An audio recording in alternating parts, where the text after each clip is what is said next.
Hello, everyone, and welcome to this episode of PR on the Record, where we discuss the impact of public relations on the global tech ecosystem.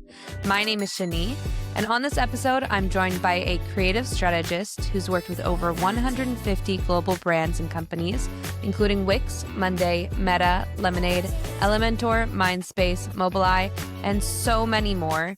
He is the founder of Somethingel.se, a creative strategic consultancy that provides unique results driven by creative problem solving.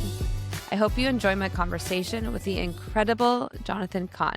Jonathan, thank you so much for coming on the podcast today. How are you doing? Good. Just, Good. wow, it's really crazy. We had a bit of some technical difficulties, but we're We made it smooth through. sailing into exactly. And I guess that's I guess that's where people meet you, and we'll get a bit into that later in the story or later in the podcast. But to start off, I think it would be really beneficial if you could just share a bit more about what you do and who you work with. If you can expand on that. I'll give you a little bit about me. So I started my career with being hired in different positions that were completely made up. Like it was always going to be something strange. One of the big companies I worked with, which we'll use for example, is I worked at Wix for 2 years. When I was hired, they said my job definition is if we need to do something, we'll do it. If we need to do something creative with it, we'll tell the people who did it to do something creative. And when that doesn't work, we'll use you. And they just made up a position. And I went around doing creative with anything that had to do with marketing and some things that were out of the range of marketing. And then when I left Wix, I started my own creative consulting and strategy. And I did that for about 9 years now. During that time, I've worked with over 150 companies and startups. Some of the companies are like those big brand companies, the ones you like having on your website, which is like Mobileye and Lemonade and all these other like, top names. But I also got to work, and this is the more exciting part for me, with tons of different industries, which are like fintech and food tech, and it's all great because everything aligns with what I mainly do, which is deal with creative and human emotions. So it's like marketing is all about human emotions, where how we tap into how make people feel certain things so that they take the decisions we want to. And creative is about finding a unique way to do that so that it actually penetrates, goes through. So yeah, that's been my career till now. It was companies, and then just me working with companies on storytelling, messaging, positioning, creative problem solving, campaigns, ads. I've written commercials. I've done tons and tons and tons of different things. That's so cool. And I feel like, PR on the record is about PR. So people might be confused as to why I have you on the podcast. But we've spoken in the past about your history with PR, having grown up in a household with somebody who worked in PR and seeing that. If you can give our audience a bit more of an understanding of your familiarity with what PR is and how that has affected you, I guess, in terms of building your career. So I'll tap into the first what you said about family. So yeah, so my dad is one of the biggest people in PR. He, back in New York, he had clients like Playboy, McDonald's, presidents and things like that. He worked with tons and tons of different people. But we weren't raised thinking the PR was anything different than marketing. Even more so, to be honest, PR was the beginning of marketing to some degree. I think PR was the one that took it one notch up, right? Marketing used to be, let's be really direct about what you're buying. You're buying a car, it goes this fast, and it comes in this color with these wheels. And then PR was, wait, let's tell you a story and tap into your emotions to make sure that you really connect with what we're selling. And I think my dad growing up really made that clear to us, that this is an emotional game and that storytelling is the approach to that. And that kind of just fed everything that I understood about marketing. Again, I'm that age where I can go from marketing, for me, kind of started when social media kind of started. So I kind of recognized where I needed to position myself, or where we need to position the company I was working for at the time in social media, and how we needed to push it through. So, and again, not to say I'm super old, but but that was very much the position and understanding we had. A very cool trick that I'll give you an example. When I was 8, 9, something like that, my dad took us in a car, and he had a phone call, and they put him on hold at one point. Again, we were one of the cool kids who had a car phone at the time, and they put him on hold. And my dad turned around and he looked at me and my brother and said, "Hey guys, how does this make you feel?" I'm like, "What do you mean?" He's like, "What's the music make you feel?" So we said, "Well, feels like things are moving fast." And he said, "Okay, why?" So he said, "Because there are violins playing really fast." I don't know why my dad always celebrated the fact that we would recognize the right musical instrument, or like we were in kindergarten. But he was like, "Good, okay. Why would they want you to feel like they're moving very fast?"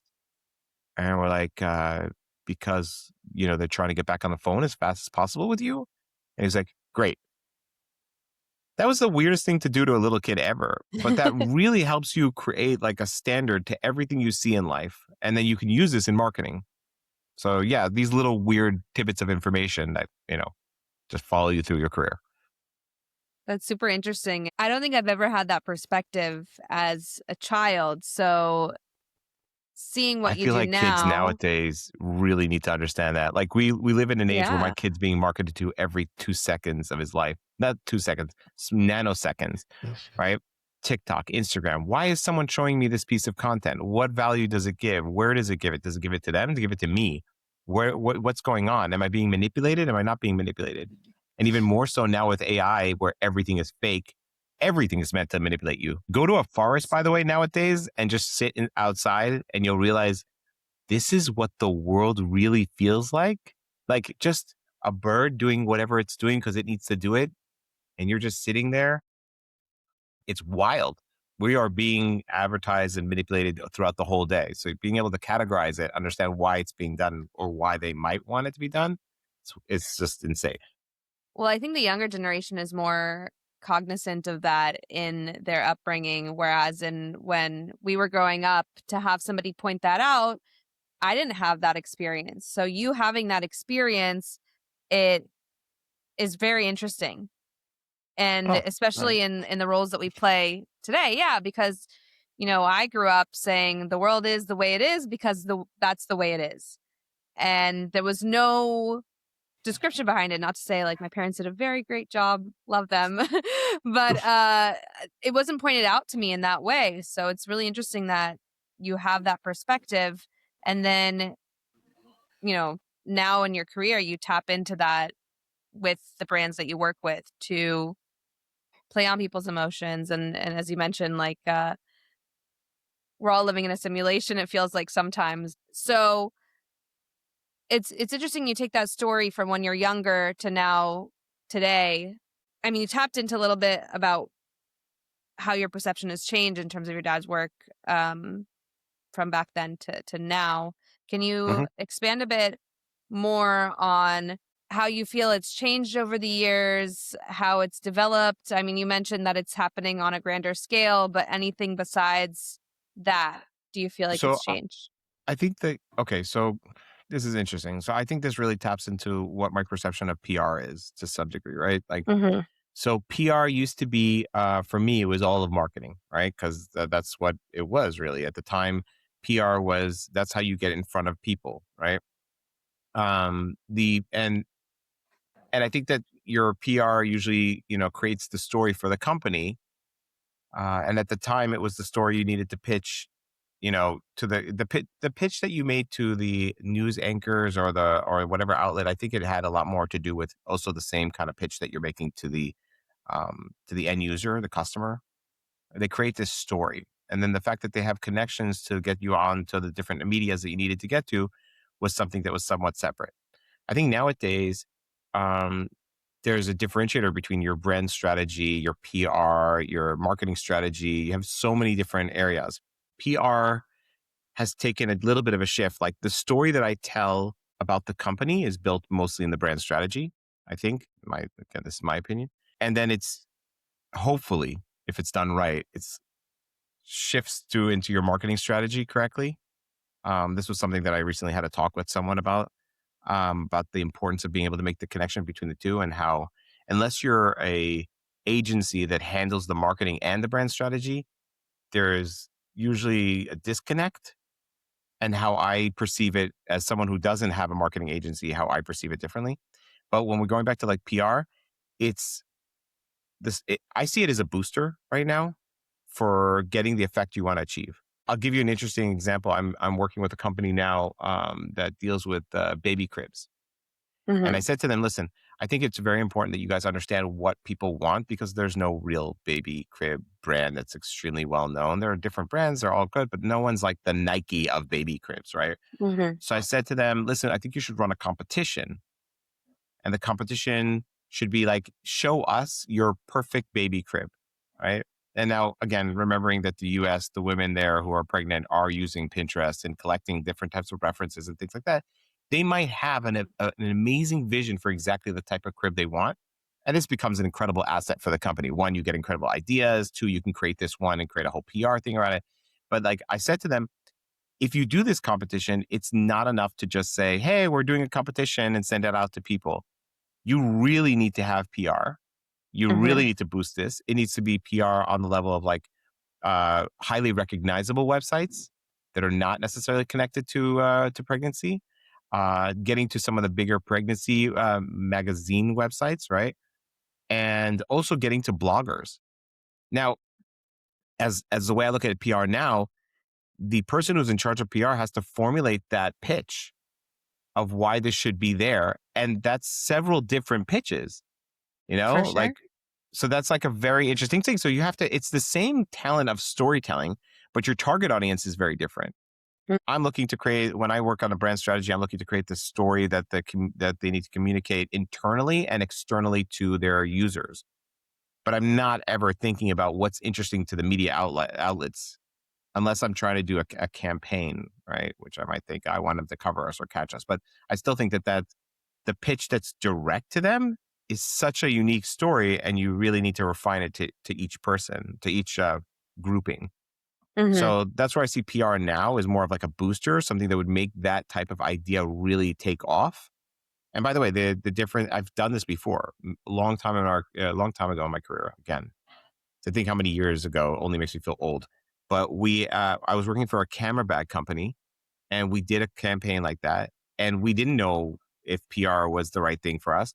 And then one blogger who happened to like the company wrote something about it, and within I think a span of about 3 weeks, 2 weeks, 3 weeks, we had 5,000 submissions of hand drawn bags that they wanted us to create for them, which was wild. Yeah. 5,000 submissions changes your company. It was like nuts. Anyways, yeah, that's my opinion about this and where I see it and how it's changed. It used to be stories of my dad telling us how, he's crafting and shaping the story or the perception of the company from what's being released on PR. And now I think that a lot of the PR is getting the people interested enough to use their platform to share about your company. For sure. And I think that, I take into account who the audience of the journalist or blogger that is writing the story, right? Because their interest is their audiences. And that's where the two kind of align because you want the end consumers or the customers, the users of the product to be reading about your product in this blog, this news site, this newspaper, whatever the media may be. And those two audiences connect at, and that's where you get, a user of the product or more users of the product or more interest in the brand. That's where the strategy comes in, right?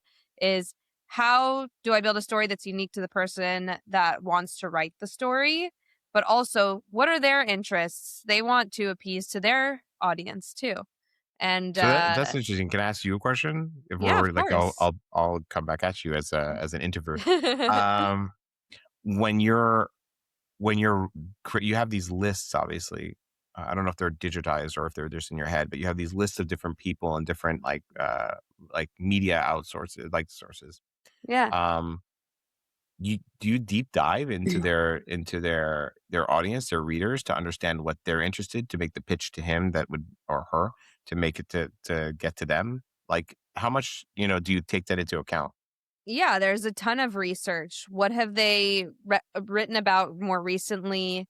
What's being written on the media outlet, not just by them, because that's an indication of what their readers are interested in, what's So already out there. you're looking at things like the most popular and most successful things that they've had on that media outlet, and then saying, "Hey, oh wow, you guys had an article that went like this. Our article is in that same direction. Take it, and then potentially get the same amount of exposure or impact." Something like that. Also, there's a timeliness factor, right? So Hmm. if they've written about something about a year ago, let's say, you can say, last year you wrote about this, but I don't know how, depending on what they're writing has evolved, because there's a lot of the the news works fast, right? So there's a lot of Yeah. changes happening. People change their beat. People change, their positions, their jobs. There's a lot of journalists going into communications positions and communications people going into journalist positions. So the environment, the sources, or the journalists that we're reaching out to, they're constantly changing as well in their interest in what they do. So if they wrote about something maybe a month ago, you can respond and say, "Hey, I saw you wrote about this a month ago.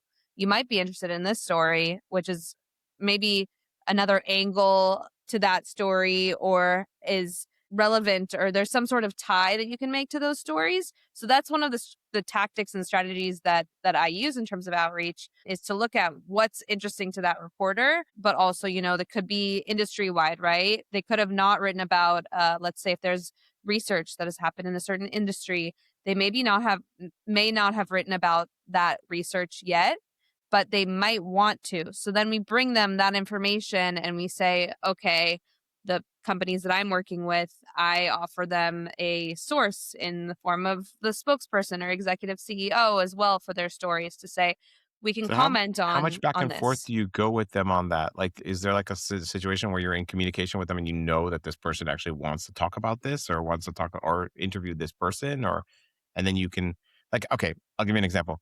I worked with I worked with this guy who did video content, and it was internally in a company. And I said to him, "Listen, I don't really care about the company. I care about making incredible videos." Like this was my pitch to him. I was like, "Listen, we're going to work together, and I want you to turn around and tell me what you're interested in making videos, because he's an artist in the end. So, what are you interested in making videos? What style and things like that? And then I will come up with the creative idea that will lead us to working that style. And this way, you can do what you actually like doing, and we'll make sure we make really good content." So he said, like, great. And then if he said to me, I'm into claymation, I would have figured out a way to make an ad for claymation. And that would be what we're doing. If it's stop motion, whatever it was, whatever type he wanted to. So I'm wondering if that's the kind of relationship you have to have with different like people, that you're actually, understanding from them, hey, we really want to talk about this. And you're like, or we want to talk to this person. And you're like, oh, cool. Okay. We can make that happen. Or here's an interview we did with that person. And you want to highlight on your, um, media outlet or whatever it is. So there's some relationships that are like that. There are also, I mean, there's the amount of PR communications people that are reaching out to journalists is like, I don't know the Yeah, exact I'd number, but imagine. their inboxes I'm I know seeing are the Shaquille O'Neal thing where he con- goes like this and the meme, like knocking away all those different, yeah. Right. So their inboxes are consistently just flooded with emails. So you really have to stand out to them in that way. So if you don't already have that relationship, then you send journalists different pitches. Not everything lands. Just like, you take an entrepreneur who's pitching to an investor, it's not a guarantee that the investor will invest in the company. Yeah, of course. But Of course. we're trying out different angles, and we're reaching out to journalists, and a lot of it is about the story that you pitch them versus the relationship. There are journalists that come back and say, actually, I'm interested in talking about this particular story with this spokesperson instead. Can I talk to them about that? That's always open for Yeah, uh getting their ideas and discussion. bringing them. It's on the Yeah, table. certainly, because I think that, you take the companies that I work with, the startups and the tech companies that I work with, and they want more exposure. They want to talk about their positioning on different things in the industry, things happening. They want that mention in that media article or whatever asset that comes out, because then they also take that and they amplify it to their own audience, right? So it's amplified in front of the audiences of the journalists and also the tech companies audiences as well. So that's, to go Again, I back to think your that in the end, question. if I'm doing a PR pitch, I think the difference between you and me is the amount of attention that you put into, understanding the person that you're sending it to try to get them as someone who owns it. And I'm just turning around and saying, what would be wild for people, right? Like if I had to do this for a company a couple years ago where I had to write all these PR pitches for them, and they gave me the initial ones, and I'm like, well, wouldn't it be way cooler to talk about how this influencer who we're actually using and we need to get publicity for just got some girl pregnant and now he has to worry about being a dad and this is why he's connected to our company or like some weird twist. I'm like saying that might be more of like a exciting take. But I am now understanding a lot more about like how much effort you put into actually understanding who you're pitching to. Yeah, very cool. It's interesting, and I think that it would be interesting to hear, like, you probably didn't see that with your dad growing up. You didn't see that side of things, and I'm Oh, the sure, like, connections? the No, I landscape mean, has changed completely as well, because I was just talking to somebody last week, and they were saying how, um, they work with, another person who's doing PR in New York for past few decades, and he was saying how they used to fax, pitches to newsrooms and then they'd okay, go to the newsstand and purchase the so newspapers I to see got if there was a mention. back in the day, we used to take our kids to work. Now, because a lot of us work from home, I mean, they are at work. So no, but I used to have weird things that my dad would take me to do. Like he'd say, "Hey, dad, like, hey, come to the office," like because we had vacation or whatever. And then I'd sit in the office and I had to call media and make them a pitch for an event that we wanted them to cover. Well, these like weird things. It was really funny. I had to do something for like a Christian organization one time. I was calling the first person. I said, "Okay, I'll knock out the first one. What's an easy one to like read because I'm dyslexic." So I was like, "Oh, CNN." So I got on my first call with a woman from CNN, and I fumbled the whole script. And I was like, she goes, "Listen, how old are you?" I was like, I'm I'm about 12, 13, something like that.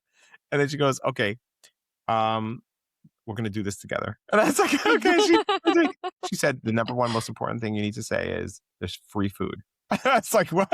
She's like, "There's free food, right?" I'm like, "Yeah, that's somewhere here on the script." She's like, "Good. Start with free food. Hi, there's an event with free food that we're doing, and, and it's for this and this organization, and it's on this day." She was so nice. It was so funny. Yeah, I had weird things like that, but I again, I think and we've spoken about this before. I think that people who work in marketing really don't understand what marketing is. Like a lot of us just kind of like, we have tools we Mhm. need to know how to do. So we do the tools and the tools work. And then we have numbers and that tells us if we're doing a good job or a bad job. But they're missing the fundamentals of what's going on with marketing.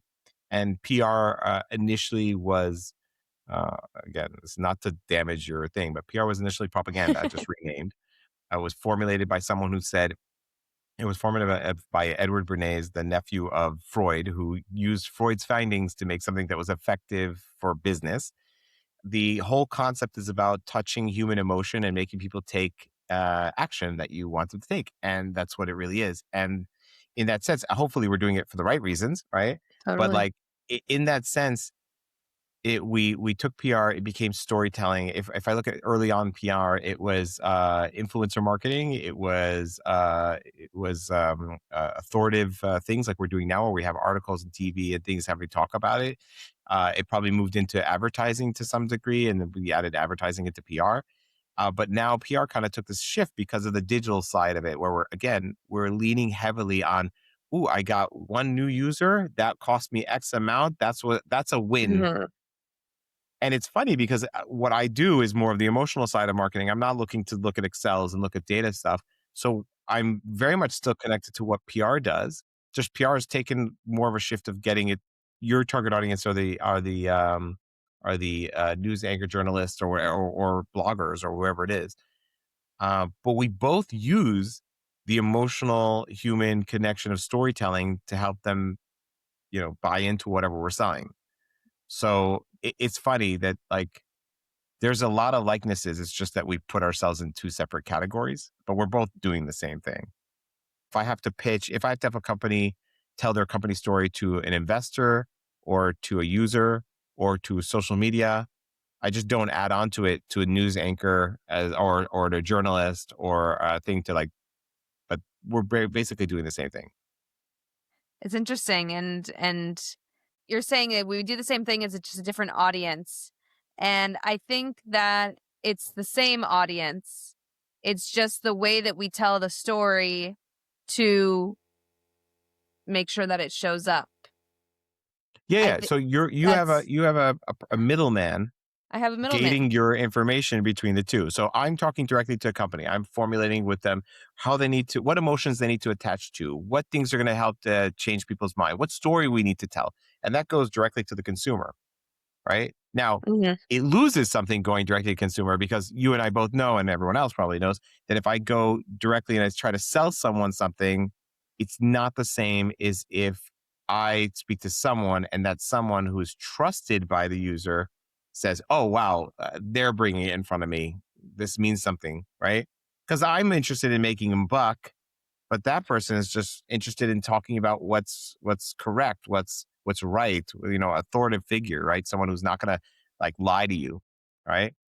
So you have that middleman. And again, we live in a world where it's a little bit of both. And it's actually interesting to think what we've mentioned before about AI.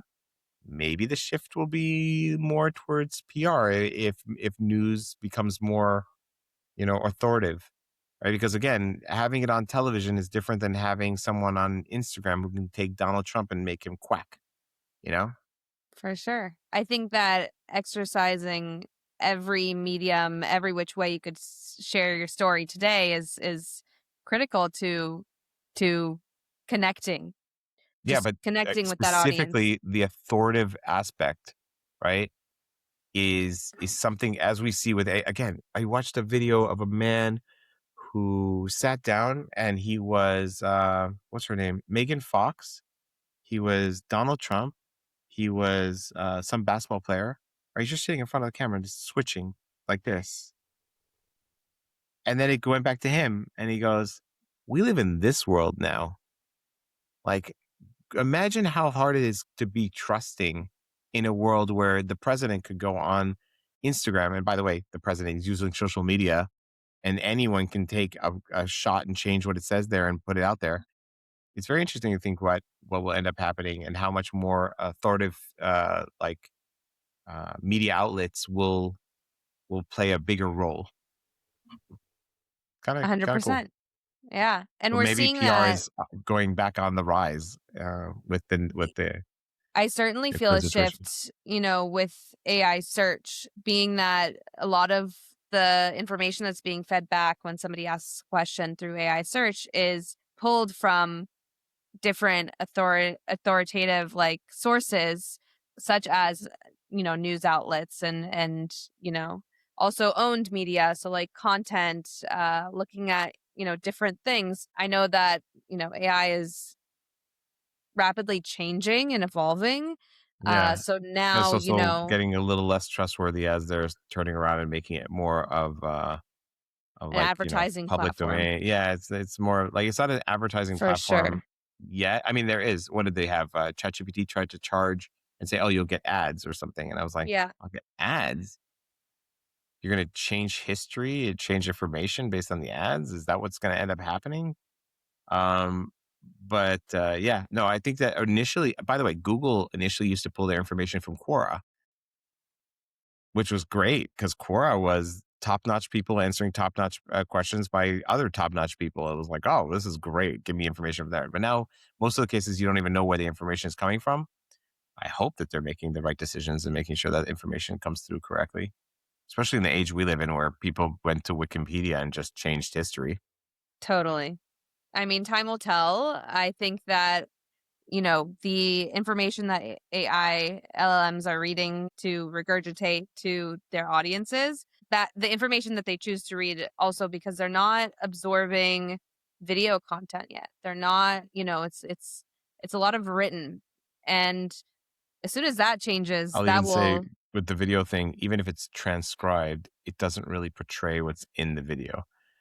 So it's like really funny exactly. because like I sometimes I take a video which I think is really interesting. I transcribe the video, put it into an AI, just to hear like to be able to poke and probe in it. And it's like, it's never going to get the nuances that are there just by having the text. He could be showing the opposite visually and making a sarcastic joke and it's not really getting it. Yeah. Which is interesting. Very, very interesting. So, I guess as like a wrap up question, I'd love to hear from you what you, and you've tapped into this a bit earlier, but what specific elements of a story actually make it good? Um, Love to hear what your thoughts on that are. Again, so my storytelling is slightly different, but not 100%. I think I think there's a growing need, and this already started back when I would say 9 years ago, a growing need for attention as a first impact of your story. And it could be literally just clapping your hands. Like it could be a loud noise, it could be anything, bright light. You need attention. And now we have like I think every person who's creating content now has like 1,000 videos on TikTok explaining how to create your hook, right? Um, but attention is it's more complicated as things are noisy. So that clap gets your attention because we're quiet. Yeah. But if we're in a place where everyone's clapping, you don't notice me clapping. So storytelling starts with the attention. And then I'd say attention, then hook, right? To some degree. It's like get my attention, then pull me in and with the hook. And I think that one of the things that people really make a mistake with a lot of different stuff, it could be PR, it could be an introduction, could be networking, could be anything. But one of the things that people mess up with storytelling is that there are different sections where you're trying to have different outcomes. So sometimes you need to do the whole pitch, right? But that's very seldomly that you need to do the whole pitch. A lot of the times you just need to get them to first base. One of the things that happens with us because we were working in this world where everything needs to move fast is we think that we need to get around all the bases all at once.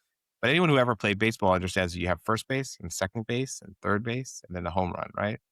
Hmm. Taking that steps are extremely important when you're doing storytelling. So for you, it might be, I need to spark the interest of this reporter, right? For me, it might be I need to get the investor to ask for more time with me because I only have an elevator pitch. Or for an advert, it could be I need to get them to come to my website. But everyone always runs forward and thinking I need to get them to buy the product. It's like, whoa, whoa, whoa, whoa. You do, but it can be broken down first base, second base, because the attention spans are shorter.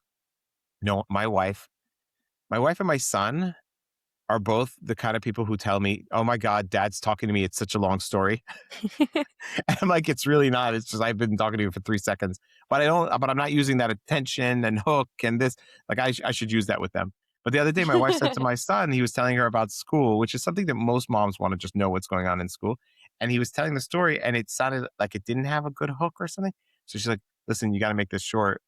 Like, and I was like, what are you doing? But that's the level where we are right now. We're like, we got to make this short. We got to do this. It's the perfect time to understand that no matter what person you're telling the story to, you have a certain amount of time to hit one thing, just one, right? Don't try to hit it all at once. It never works out that way. Also, investor decks, you'll see like a lot of the time when I meet someone who's like, oh, we need to pitch to an investor. And they go, well, here's all the data. They ask about the data. I'm like, great that they ask about the data. That is a separate email or a separate meeting that is not in your first pitch. My first pitch is, I'm going to get you to the point where you're so interested, you're asking for the data. That's it. So like, yeah, I think that's probably the most important thing that I can like express to people about storytelling. I did this once with slides. I said to people, when you're making a slideshow, every slide has one point, and the next slide is meant to answer the question that you left over from the previous one. So I make one point about, let's say, the industry is huge. So then they go, yeah, well, if the industry is huge, then are there How players already how big? there? Like, is anyone else, there? And you Yeah. go, okay, the next one I want to say is, here is what's not working with with the current solutions in the market. And they go, okay, so then if that's not working, what are you going to do about it? And the next one is like, oh, here's how we're approaching it. So you just constantly have this thing. So it's the same thing with storytelling. You're meant to have one slide of the story. And then the next question will lead to another conversation. I can tell you that there are maybe maybe less than 1% of the clients that I've had have come on a call and said, we're closed. Let's do it. We're good from the first moment that we spoke.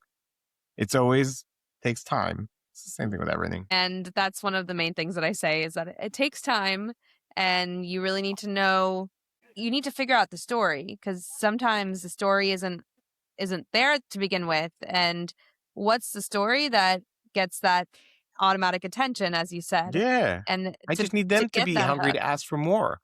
If they're hungry to ask for more, then we will have more time to talk about the story.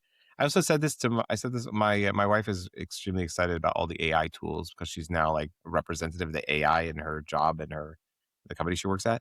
And she's like, oh, like I wrote a script. She says, yeah. So yeah, you could just put it in an AI and this and this. I said, listen, it doesn't like she goes, and you can have a video quickly. And I'm like, okay, the process becomes cheaper because I don't have to hire people. But we're still in a stage in AI where it's going to take time. It still takes time Yeah. because, and also if you wanted to be, I watched a video that was won an award and everyone was talking about how great the video is. And I think I was the only person who noticed the guy had 4 fingers. And I'm like, for a video that needs to connect with people, they're going to feel something's off. So you really need to take the time to look at it and reprompt and redo and rego. And like, we're there where we can do it cheaper. It is cheaper, but it still takes time. Everyone thinks everything moves fast because they now need it to show up fast, but that's not how Yeah. it goes. Things take time. So yeah, definitely. Amazing. Jonathan, thank you so much for coming on the podcast and No speaking to problem. us Happy to be today. here. Thank you for having a non-PR person on. I feel like I have PR heritage. Yeah. Like There you I'm go. a son of a That's PR. that's That's going what to be the sold it connection for now me. from now on. Yeah, just right. Like from now on, you're like, we speak to people from PR and people who are related closely to someone in PR. Amazing. Well, I was really excited to speak to you because the storytelling element in PR really does have a huge impact on our work. So I'm happy to get your insights. Thank you for having me. And that's a wrap on today's episode. A huge thank you to Jonathan for going on the record with me. If you want to keep up with Jonathan Kahn, you'll find his details in the episode description. Be sure not to miss an episode of PR on the Record by following us on LinkedIn, Instagram, YouTube, Spotify, or Apple Podcasts. If you have any questions you'd like to have answered on the podcast, I want to hear it. Send your questions over to prontheRec@gmail.com. That's PRontheREC@gmail.com. And this is PR on the Record, going off the record. Catch you next time.